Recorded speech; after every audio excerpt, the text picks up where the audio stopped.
First off, for record's sake, can I get your name and how you spell it? It's Jim Greif, G-R-E-I-F.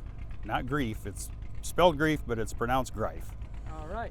And then you said you were with the museum. You have a title? Yeah, so this farm is operated by the owned by the Central City Historical Society. It was owned by a guy named Lloyd Brown back in the 50s, 60s, 70s, and then he died in the early 80s, and he left the farm to the Central City Historical Society as a kind of a living museum was what his plan was, and that's kind of what we've done with it. I've actually been the tenant on the farm since the 70s.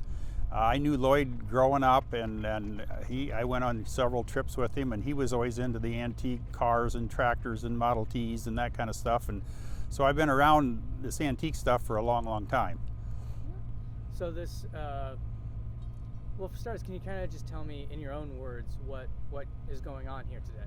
So every year, the last weekend in July, we do we call it Brown Farm Pioneer Days, which is an open demonstration of sawmilling, threshing, corn shelling, and that kind of stuff.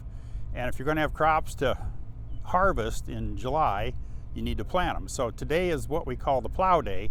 So we're getting the field ready to actually plant some corn in it. And we seeded the wheat last fall, and so in July we'll be harvesting wheat. And we don't actually harvest the corn in July because it won't be ready yet, but we'll have another day in the fall where we fill the corn crib up with corn, so we got corn to shell during the Pioneer Days.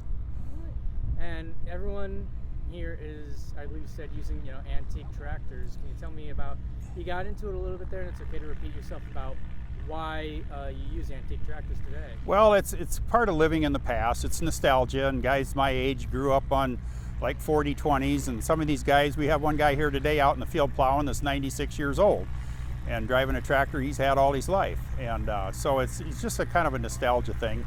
And we don't actually farm like this anymore. I farm for a living yet today, and everything's no-till or strip-till or conservation tillage, and actually in a lot of counties this kind of tillage is not even legal anymore. So but that's the old school way of doing it, and it's just reliving the past.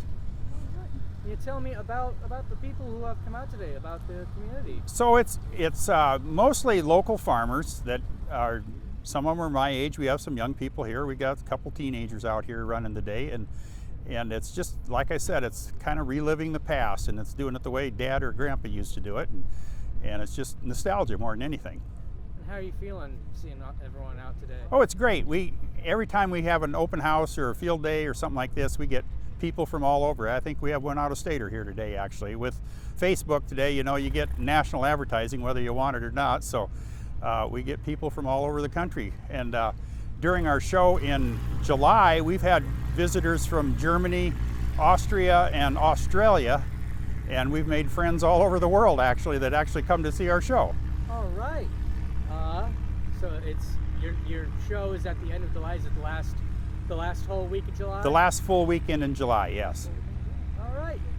Do you have any final thoughts for me? So part of today's thing is a little bit, years ago when a farmer would get sick or something like that, or have a heart attack or whatever, the neighbors would all come together, and this is a little bit reminiscent of that, and it still happens today in a lot of neighborhoods. I mean, farming's obviously changed a lot in the last even 10 years. We don't seem to have that anymore, but I've been involved with several over the years of harvest day or planting day where a farmer would have a heart attack and the neighbors would all come in, and this is a little bit reminiscent of that too.